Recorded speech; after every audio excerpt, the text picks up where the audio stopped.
Ellis Island is often remembered as the Golden Gate for immigrants, where weary souls stepped off boats, passed through checks, and were embraced into the land of opportunity. But for many, that image masks a harsher reality. Ellis Island was a gate, yes, but also a gauntlet, a place of waiting, rejection, illness, humiliation, and uncertainty. For some, it was the end of the journey. It started long before immigrants ever saw its red brick buildings. The voyage across ocean waters was brutal. For those traveling in steerage, the lowest class, they endured crowded, unsanitary conditions, often held below decks with scant ventilation, seasickness, little food, no privacy.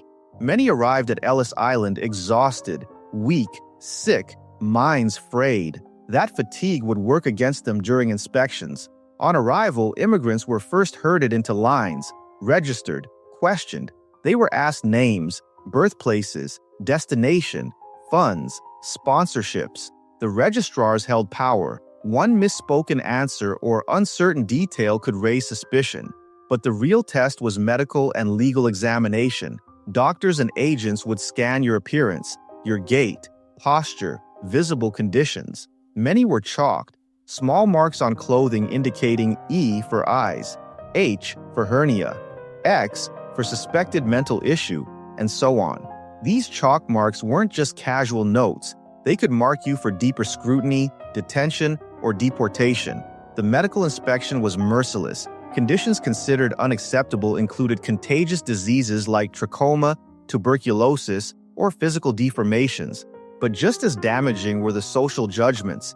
Immigrants with disabilities, mental illnesses, or even women traveling alone with children were often deemed likely to become a public charge. In other words, a financial or social burden. Many entrants were held in the Ellis Island Hospital complex, where the sick were treated, or if deemed incurable, sent back. Between 1902 and 1951, the hospital served tens of thousands. Thousands died. Some infants were even born there. Yet many families never reunited after that separation. For those flagged, detention was real. Some were held for days, others for weeks, awaiting appeals, legal hearings, or decisions. Families were split, some deported, mothers separated from children, dreams paused or ended. Ellis Island also functioned as a deportation center, not just a processing station. That darker side of being turned away at the threshold is often forgotten. Even in later years, spouses and those with marginal legal status were detained under vague security claims or suspicion. The gatekeeping at Ellis Island also favored class and nationality. First and second class passengers often bypassed the full inspections. They were presumed safe and processed on board ships. Steerage travelers, poorer and more vulnerable, took the full brunt of scrutiny. The rules of medical exclusion and public charge meant that people from specific ethnic or racial backgrounds, especially Eastern and Southern Europeans, or those from disadvantaged origins, were under greater suspicion. Eugenics currents ran through some policies. Officials often judged not just illness but defective moral character, an ambiguous category that could be wielded to exclude. Even after immigrants passed inspection, the ordeal wasn't over. They might have lost their belongings, been delayed, shunted into temporary dormitories, held until a sponsor or relative could vouch for them. The processing lines could stretch for hours or days.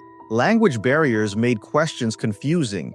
Fatigue made decisions harder. Some were rejected purely for paperwork issues or minor discrepancies. And for the ones who made it in, their new life was often harder than the dream.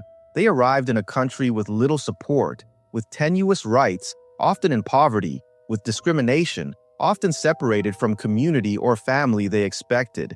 The American dream promised land, work, acceptance. Instead, many found exploitation, hardship, prejudice.